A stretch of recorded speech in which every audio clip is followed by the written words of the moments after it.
All right. Hello, everyone. My name is Disc. I'm a title healer from the War Within, and this is a level 11 Magisters Terrace with a partial group. We know the Demon Hunter and the Mage. And this is another video where I'm not going to do an intro for the sake of time. That's just going to happen sometimes with my videos.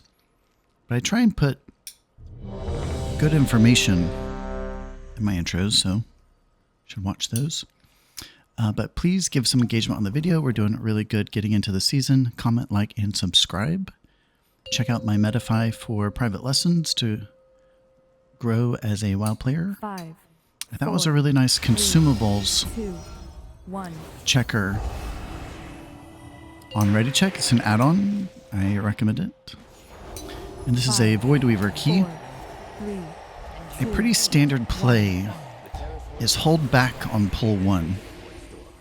So let's see, I think we hold back on PI. Just kidding. We played it all. Okay, so I used 2 dots, PI and Evangelism.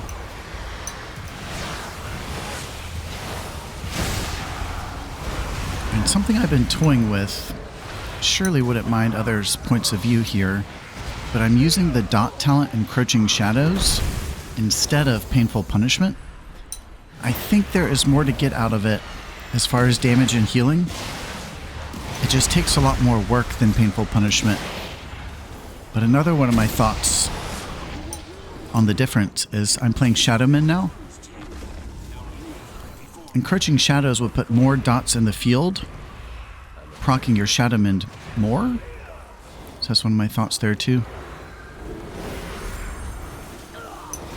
Typically, I think this is a pull you should LOS around the corner. Getting magic dispels in party. Switching targets for my penance.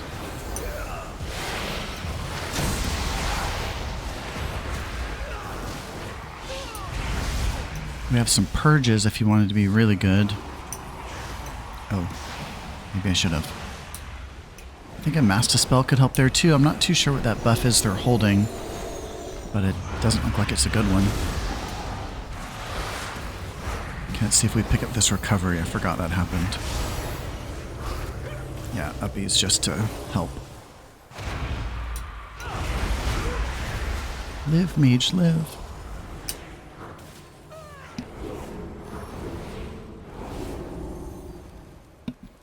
Okay, not the best, not the worst.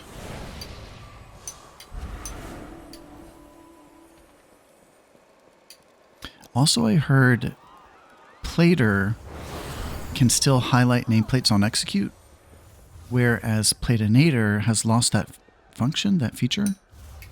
If anyone knows about that, let me know. I've already talked to the author. Okay, this guy, he does a cast called Ignition, hurts the full party, and you'll really start to feel its impact.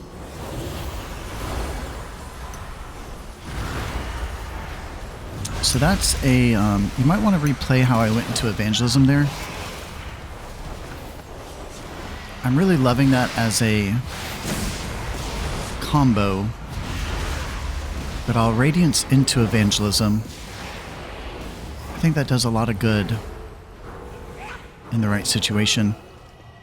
Firstly, it double stacks Harsh Discipline. It gives everyone Atonement, which makes the Evangelism hit harder because of the mastery. So the Evangelism is already at 150. If everyone's atoned first, that'll add like 20% to it, plus the actual heal of the first Radiance. So it's like a 300%.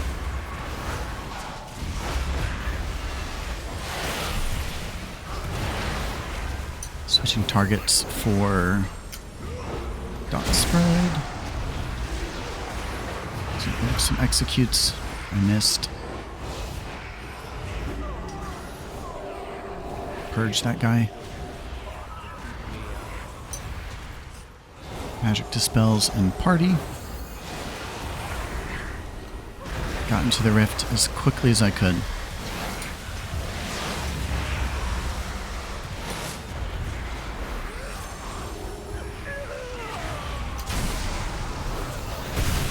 Struggling to keep the tank up here.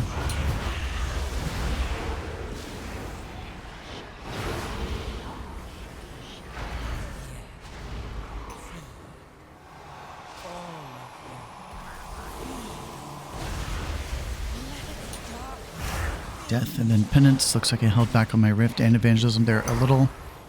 Let's see how I play evangelism next. You'll go no further, Umbric. These new defenses were specially made with you in mind. Okay, I'm sure everyone who's played Magisters Terrace beyond a Mythic 0 understands now that these guys blow up when they die. Great place for Fade.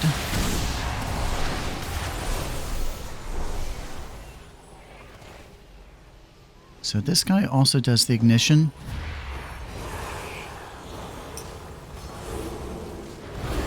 Evangelism.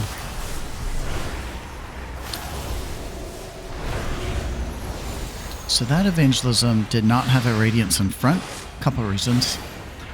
I didn't have one to give. And second, everyone was already atoned. So that mastery benefit we're trying to dip into was already there. Yeah, so the radiance into evangelism, I look at it as when I have time and when I have the charges to spare. And I did not have it there. Okay, we have PI. I think I play it here. Quick dispels.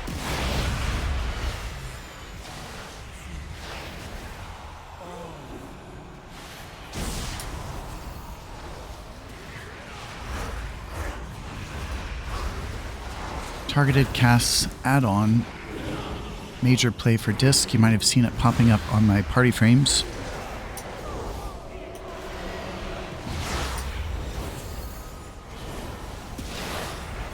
Always trying my best to keep people atoned for the collapse of the rift. Casting dots after rifts. And that's been a pretty common rotation for me as well. I'll try and call it as we go. But a rift rotation will eat up a dot on a target. After my first, in between rifts, there's a gap, and I use that time to redot. Okay, let's see. PI and evangelism. Go ahead and send it. So this boss does have a damage amp phase. And you notice with my bigwigs now, hallelujah, we're not tracking every attack's timer. It's just not needed. So the Arcane Expulsion, that's a good one to track. It's mild damage and party. And then the only other thing I'm tracking is the Refueling Protocol. There is damage that goes out there, but primarily I'm tracking it to know when to time my attacks. So we have a protocol coming.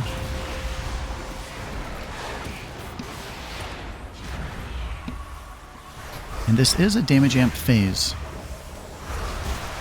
So you want to get your rift out ASAP here. And it is a long enough of a window. You don't have to worry about collapsing it early for the damage. A lot of bosses you have to practice that. So one thing you can try and do if you're playing Voidweaver, cast your rift in timing such that the rift collapses after the expulsion. Like that.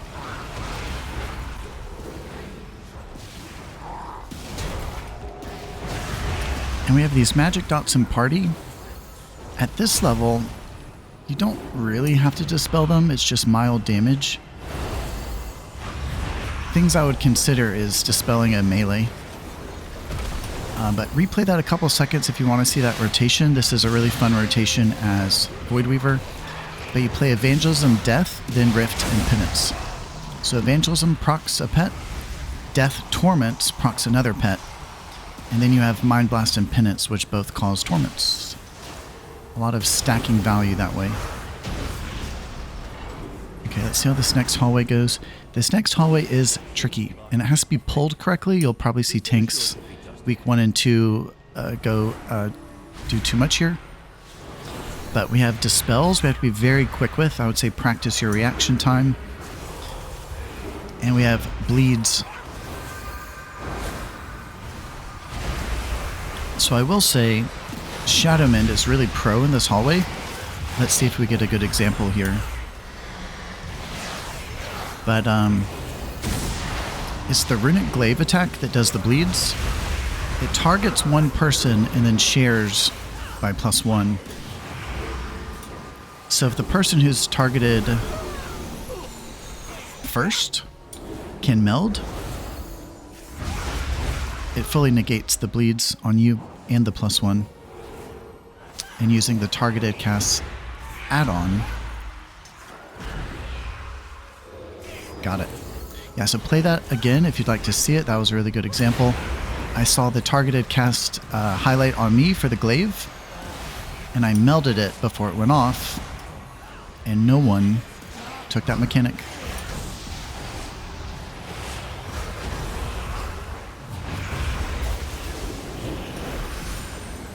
Really good sack there. Doubled it up with pain sup though.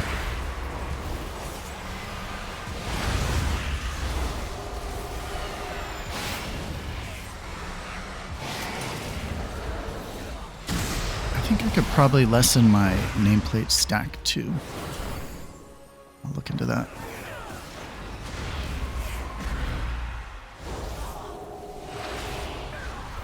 You can also use the targeted cast for the glaive just to see where it's about to go and shield the person before it lands. And that's what I did there with the mage. I saw he was about to get hit, had a void shield to give, shielded him before the dam. And Theorize is my in-game WoW partner. Trying to convince him of getting Shadow Meld. Been working on it for a couple years. Cast a Radiance before the collapse. Always fair game is throw out a spot heal for a spot atonement before a collapse. Yeah, I always try and think about that. Before something collapses, or before the rift collapses, I'll think, do I have an instant flash heal I can toss out at the last second? A shield, a plea, an instant radiance. Those are fair game type spells to play at the end of a rift. Okay, I have PI. I don't have PI. And with this boss, really the only boss timer that needs to be tracked is the suppression zone. Essentially, that's your group-wide damage for your rift. And when it comes to these runic glaives,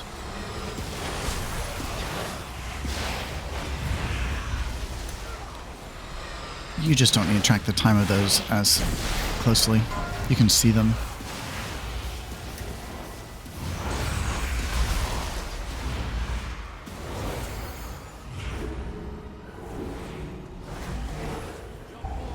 Right here, it looks like I'm delaying my rift just a little bit to make sure it overlaps with this suppression zone. Okay, so I'm picked here. I used Fade, paints up the mage, and I took a sack from the paladin.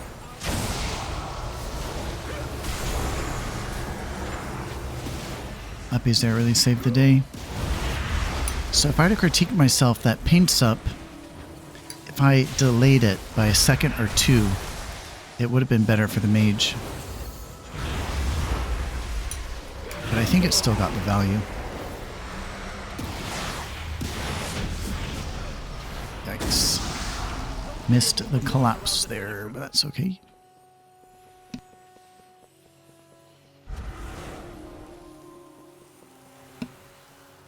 So I don't have tier yet. I don't really even have gear yet.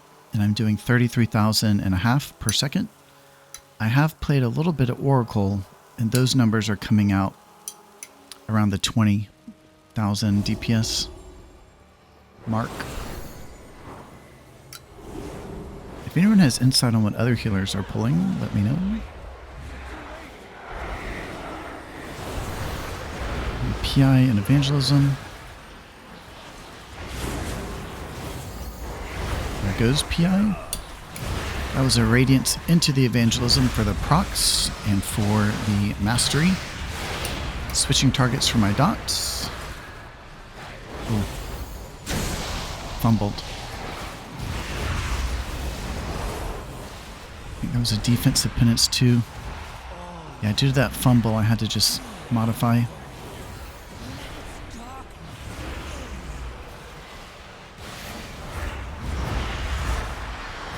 Okay, grabbed and execute. We needed that.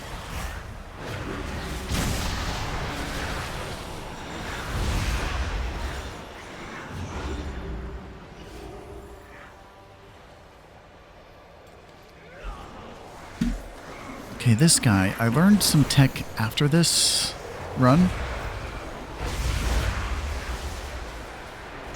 And about 10 seconds into the fight, he has something called like consuming shadows or something like that. It heals him based upon how much damage he does to the party. You can LOS it around a pillar.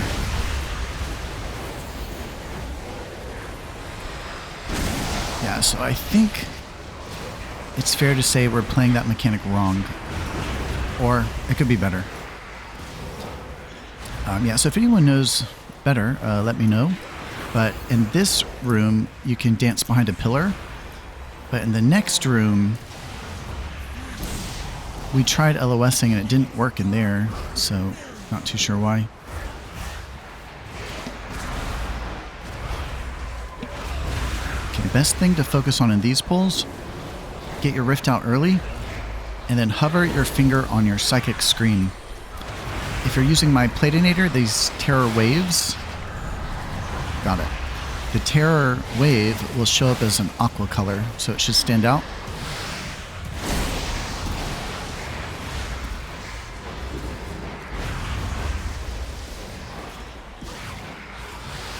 And we have those waves, terror waves, throughout the rest of the dungeon.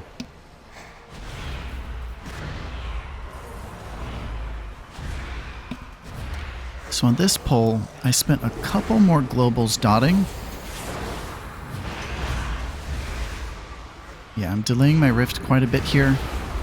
I delayed it by, like, what was that, 6 or 7 seconds? Because I wanted to make sure its healing overlapped this, the consuming shadow. Execute for the win.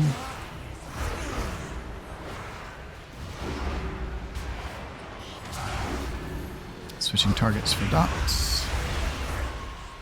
I really miss seeing nameplates turn white for execute, so I am on the lookout for a solution to that. Yeah, if anyone knows that too, I heard Jundies with Plater does it still. So I contacted the add-on author for Platinator to see if he can figure it out. Okay, we do have terror waves here. Keep an eye out for them. Evangelism. Switch targets to an execute with a dot. Switch my targets for a mob with a dot for penance. And yeah, please chime in. I think my logic is sound on this, but if anyone has other thoughts, the encroaching shadows, I have to assume there's more value you can get from it. It just is a lot harder. You have to work for it. Collapse my rift early. Yeah, more dots in the field gives us more things to execute. More dots in the field gives us more things to penance for dot spread. More dots in general procs our shadowmans more. More dots is more damage and healing. So I feel like just dot spread is better than refreshing a dot on a single target. And the only place that logic kind of falls through is on a single target boss. But you'll see here we have multiple targets. A mini game I'm thinking of is just switching targets for dot spread. There, I got one.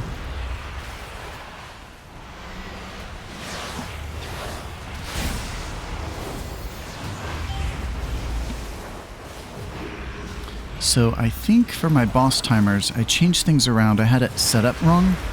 I was tracking neural link. There's no point to track that spell, but this there is, Astral Grasp. You definitely want to have a rift rolling here, and I did not, but we were a-okay.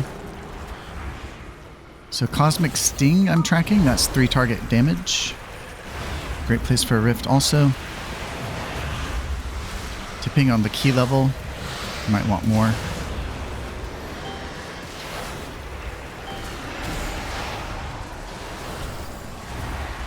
Switching targets for my penance. So yeah, I would track, as far as timers go, Cosmic Sting and Astral Grasp. And you'll hear me talk about it more in all my videos really, but Bigwigs as a healer is going to do you a lot better when you customize your list. However, it's not something that can be shared. You have to just do it. But it's well worth your time to customize a dungeon and turn off boss timers. It would take about 3 minutes per dungeon, so I think you can learn quite a bit too. If you just kind of go through boss spell lists when they're all on like a single screen, it can help you learn things you might not have known. Yeah, so everyone should customize their list. Take off as many items as you can. Per boss, I try and only track 1 or 2 timers. Situationally, I'll do a third. For example, if a boss has a damage amp phase where we want to attack them in good time, I'll track that as a third spell. But most bosses just don't even have that. Okay, this was a Radiance into Evangelism into an Execute into Mind Blast Penance.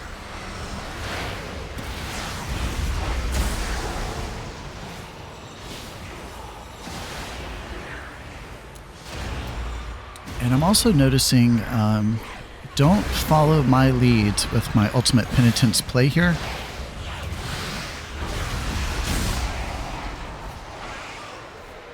I think until Guile is brought in, is that so what it's called? I'm just kind of focusing on my Rift rotation. Ultimate Penitence almost isn't needed, but definitely you want to get, what, 4 or 5 of those per dungeon?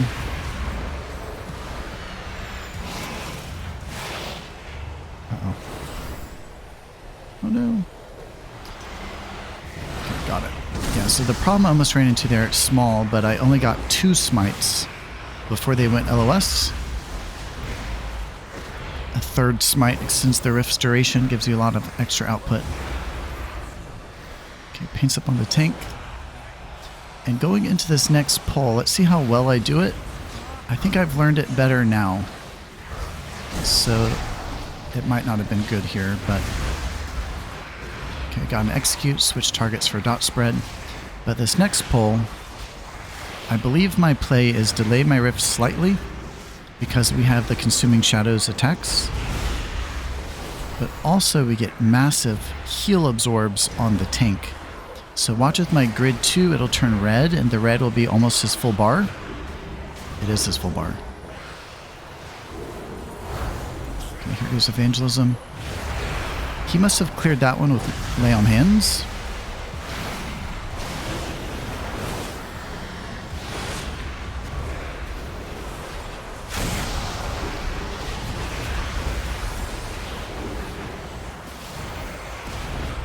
Must have had a second Lay on Hands there. So I'm not sure if the success of this pull had anything to do with me. I think the Paladins themselves handled it, so that's nice to see that awareness. But the best thing you're going to be able to do as a Disc Priest, Oracle, or Voidweaver is give a Radiance into a huge, shadowy, defensive penance directly into the tank. That's the best thing you can do. Maybe flash heal them for Shadow Mend. You could also situationally do a defensive Ultimate Penitence. You don't see that one too often. Okay, but let's see how well we play this boss.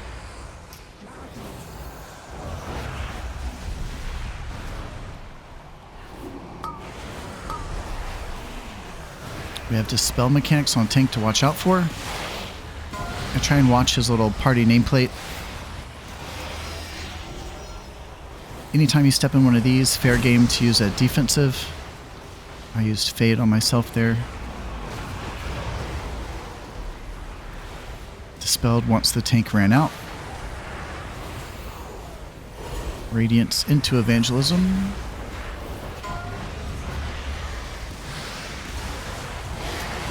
Fade again.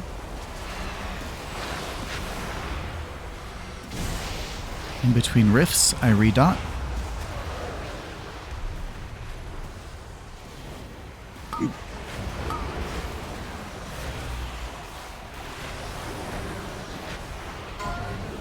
Do some manual atonements.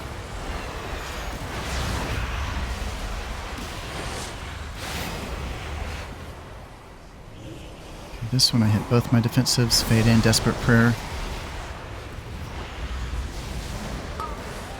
Redot in between my rift.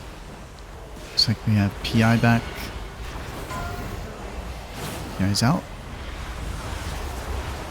We also have Ultimate Penitence. I believe I play it eventually. Fade.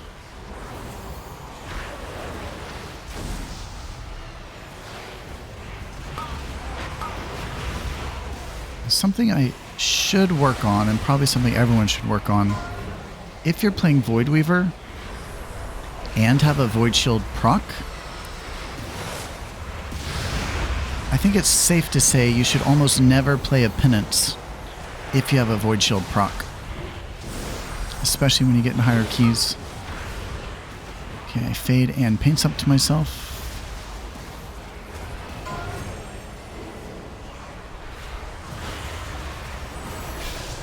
Send the Rift out. Ultimate Penitence for the win. So we have 10s across the boards. I'm venturing into 12s.